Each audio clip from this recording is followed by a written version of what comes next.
আলহামদুলিল্লাহি রাব্বিল আলামিন ওয়াসসালাতু ওয়াসসালামু আলা খাতামিন নাবিয়্যিন আম্মা বা'দ ফাআউযু বিল্লাহি মিনাশ শাইতানির রাজীম বিসমিল্লাহির রহমানির রহিম আসসালাতু ওয়াসসালামু আলাইকা ইয়া রাসূলুল্লাহ ওয়া আলা আলিকা ওয়া আসহাবিকা ইয়া হাবিবাল্লাহ আসসালাতু ওয়াসসালামু আলাইকা ইয়া নবিয়াল্লাহ ওয়া আলা আলিকা ওয়া আসহাবিকা ইয়া নূরাল্লাহ। আল্লাহ কারীমের আখিরি নবী সাল্লাল্লাহু আলাইহি ওয়া আলিহি ওয়াসাল্লামের আলিশান ফরমান, আল্লাহ পাকের সন্তুষ্টির জন্য পরস্পর ভালোবাসা পোষণকারী যখন একত্রে মিলিত হয় এবং মুসাফাহা করে অর্থাৎ হাত মেলান আর নবী আলাইহিস সালামের উপর দুরুদ পাক প্রেরণ করেন, তবে তাদের আলাদা হওয়ার আগেই উভয়ের আগের ও পরের গুনাহ মাফ করে দেওয়া হয়। সল্লু আলাল হাবিব সাল্লাল্লাহু আলা মুহাম্মদ সাল্লাল্লাহু আলাইহি ওয়া আলিহি ওয়াসাল্লাম। মাদানী চ্যানেলের দর্শকবৃন্দ, অনুষ্ঠান ফজিলত ও বরকতে সুস্বাগত। আমাদের আজকের অনুষ্ঠানের বিষয় হল বিনয় ও নম্রতার ফজিলত ও বরকত। বিনয় আল্লাহ করিমের এমন এক নিয়ামত যার মাধ্যমে দুনিয়া ও আখিরাতে কামিয়াবি নসিব হয়। আসুন এ সম্পর্কে একটি সুন্দর ঘটনা শুনি। যেমন বর্ণিত আছে, রোমের বাদশার পাঠানো এক অনারব ব্যক্তি মদিনা মুনাওয়ারায় এলো আর লোকেদের কাছে মুসলমানদের দ্বিতীয় খলিফা হযরত ফারুক আজম রাদিয়াল্লাহু তাআলা আনহুর ঠিকানা জিজ্ঞেস করল। তখন তারা বলল যে তিনি দুপুরে শহর থেকে কিছুটা দূরে খেজুর বাগানে কাইলুলা অর্থাৎ আরাম করা অবস্থায় তুমি তাকে পাবে। এই ব্যক্তি খুঁজতে খুঁজতে তিনি রাদিয়াল্লাহু তাআলা আনহুর কাছে পৌঁছে গেল আর দেখল যে তিনি রাদিয়াল্লাহু তাআলা আনহু নিজের চামড়ার চাবুক নিজের মাথার নিচে রেখে জমিনের উপর গভীর ঘুমে আচ্ছন্ন। সেই অনারব ব্যক্তি এই ইচ্ছায় তরবারি খাপ থেকে বের করে সামনে বাড়ল, যেন মুসলমানদের দ্বিতীয় খলিফাকে শহীদ করে পালিয়ে যাবে। কিন্তু সে যেই সামনে বাড়ল, হঠাৎ সে দেখল যে দুটি সিংহ মুখ হাঁ করে তার উপর হামলা করতে উদ্যত।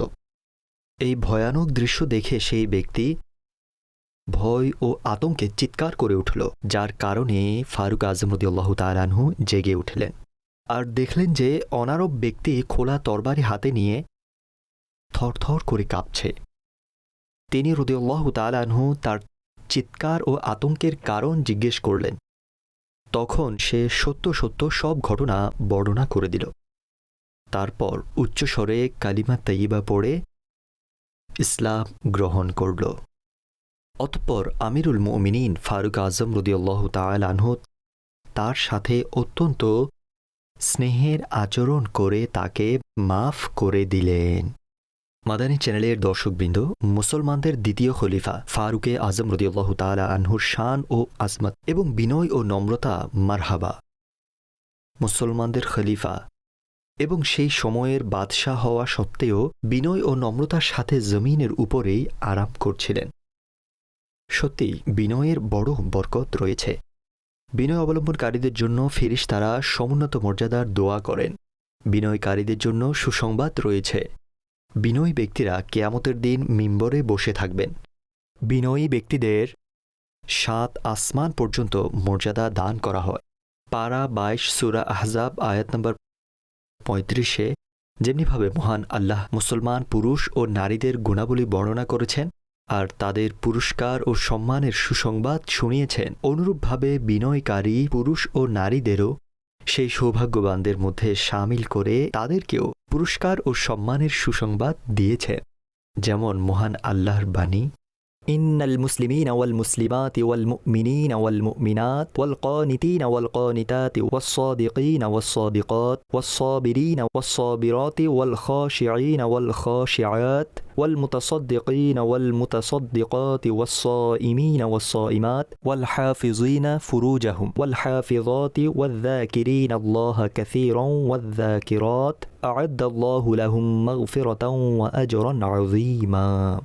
নিশ্চয় মুসলমান পুরুষ ও মুসলমান নারীগণ, ঈমানদার পুরুষ ও ঈমানদার নারীগণ, অনুগত পুরুষ অনুগত নারীগণ, সত্যবাদী পুরুষ ও সত্যবাদী নারীগণ, ধৈর্যশীল পুরুষ ও ধৈর্যশীল নারীগণ, বিনীত পুরুষ ও বিনীত নারীগণ, দানকারী পুরুষ ও দানকারী নারীগণ, রোজা পালনকারী পুরুষ ও রোজা পালনকারী নারীগণ, স্বীয় লজ্জাস্থানের পবিত্রতা হেফাজতকারী পুরুষ ও নারীগণ এবং আল্লাহকে অধিক স্মরণকারী পুরুষ ও স্মরণকারী নারীগণ। এসবের জন্য আল্লাহ ক্ষমা ও মহান প্রতিদান তৈরি করে রেখেছেন। মাদানী চ্যানেলের দর্শকবৃন্দ, বিনয় ও নম্রতা অনেক ভালো গুণ। বিনয় মানুষকে কেবল শিষ্টাচার দান করে না, বরং তাকে মহত্ব ও উচ্চ মর্যাদার সর্বোচ্চ আসনে অধিষ্ঠিত করে। বাহ্যিক দৃষ্টিতে বিনয়ী ব্যক্তি লোকেদের কাছে ছোট মনে হয়, কিন্তু প্রকৃতপক্ষে আল্লাহর দরবারে তার মর্যাদা বৃদ্ধি পেতে থাকে। খাতামুন নবিয়্যিন সাল্লাল্লাহু আলাইহি ওয়া আলিহি ওয়াসাল্লাম হাদিসে তাইয়্যিবায় বিনয়ের ফজিলত বর্ণনা করেছেন। আসুন এ প্রসঙ্গে কয়েকটি হাদিসে তাইয়্যিবা শুনি। আল্লাহ করিমের আখিরি নবী সাল্লাল্লাহু আলাইহি ওয়া আলিহি ওয়াসাল্লাম ইরশাদ করেছেন, দান সম্পদ কমায় না। আল্লাহ করিম বান্দার ক্ষমা ও উদারতার কারণে তার সম্মানকে বৃদ্ধি করে দেন।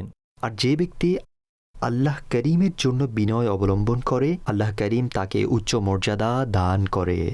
খাতামুন নবিয়্যিন সাল্লাল্লাহু আলাইহি ওয়াসাল্লাম ইরশাদ করেছেন, যে ব্যক্তি সুন্দর ও সম্ভ্রান্ত বংশীয় হওয়া সত্ত্বেও বিনয়ের মূর্ত প্রতীক হবে, সে তাদের অন্তর্ভুক্ত হবে যাদের কেয়ামতের দিন আল্লাহ করিম মুক্তি দান করবেন।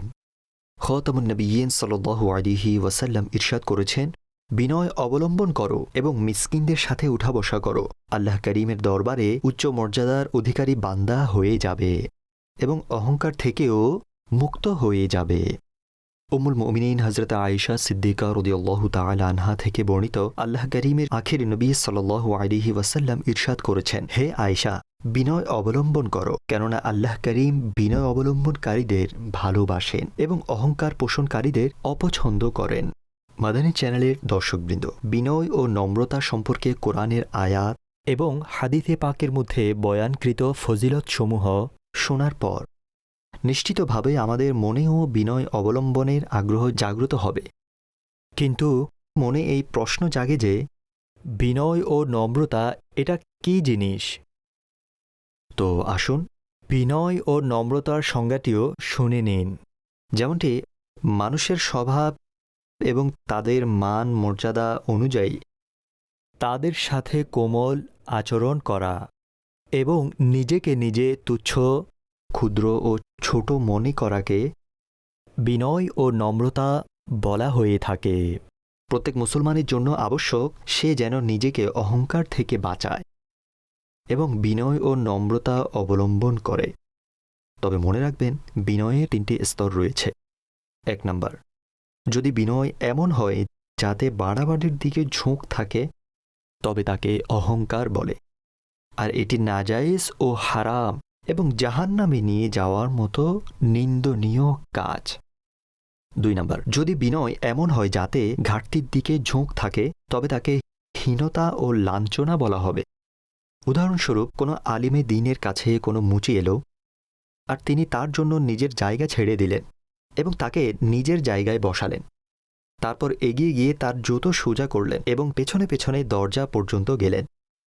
তো ওই আলিম লাঞ্ছনা ও অপমানকে গ্রহণ করল, কারণ এটি অপছন্দনীয় বিষয়। বরং আল্লাহ করিমের কাছে মধ্যম পন্থা পছন্দনীয়, অর্থাৎ প্রত্যেক হকদারকে তার হক দেওয়া হোক।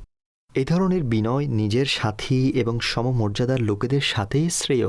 সাধারণ মানুষের জন্য আলিমের পক্ষ থেকে বিনয় এতটুকুই যে যখন সে আসবে তখন দাঁড়িয়ে তাকে অভ্যর্থনা জানাবেন, হাসি মুখে কথা বলবেন, তার প্রশ্নের উত্তর দেওয়ার ক্ষেত্রে নম্রতা দেখাবেন, তার দাওয়াত কবুল করবেন, তার প্রয়োজন পূরণ করার চেষ্টা করবেন এবং নিজেকে তার চেয়ে উত্তম মনে করবেন না, বরং অন্যদের তুলনায় নিজের ব্যাপারে বেশি ভয় রাখবেন। কাউকে ঘৃণার দৃষ্টিতে দেখবেন না।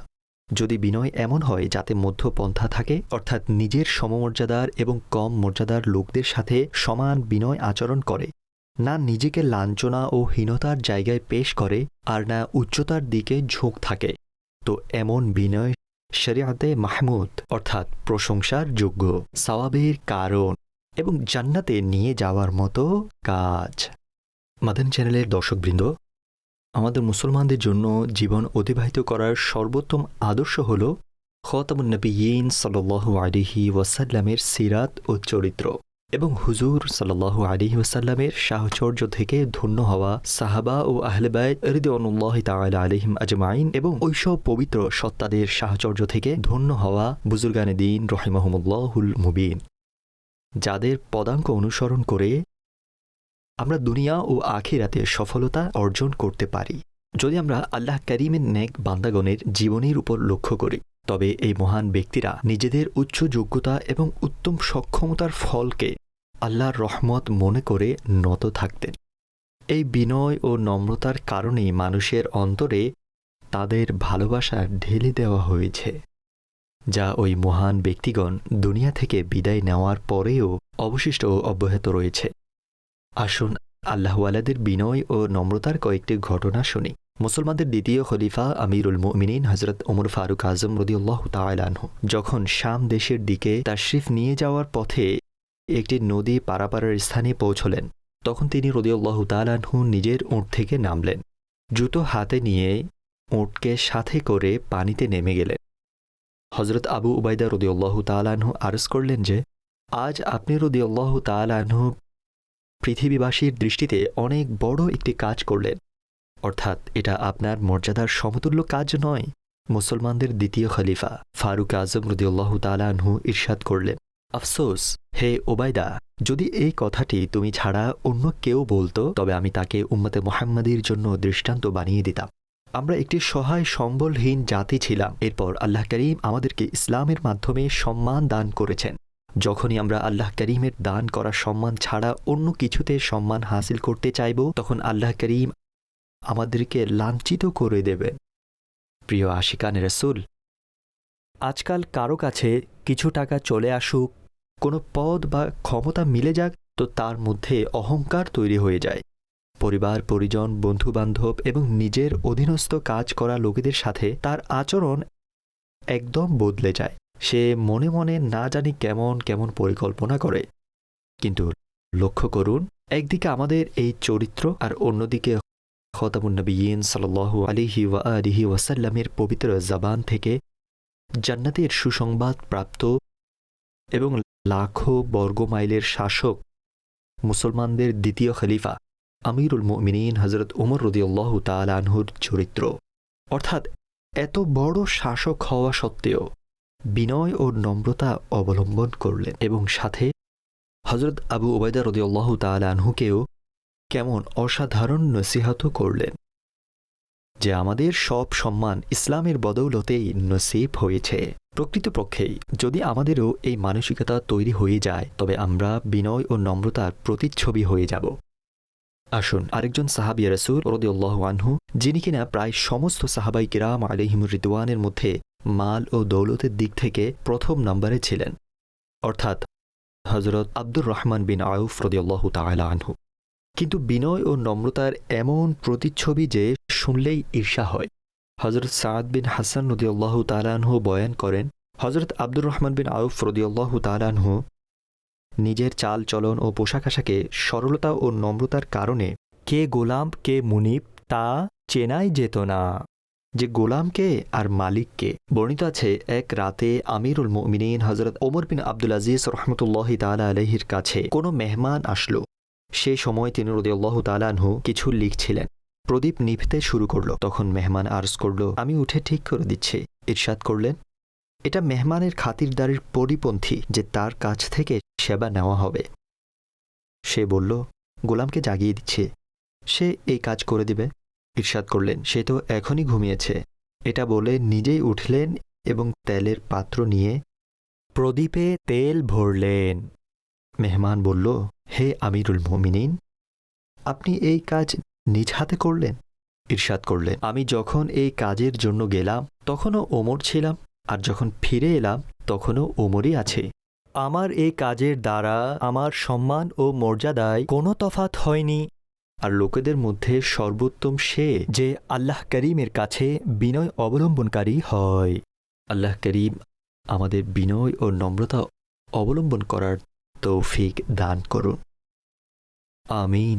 বিজাহি খাতামিন নবিয়্যিন সাল্লাল্লাহু আলাইহি ওয়া আলিহি ওয়াসাল্লাম।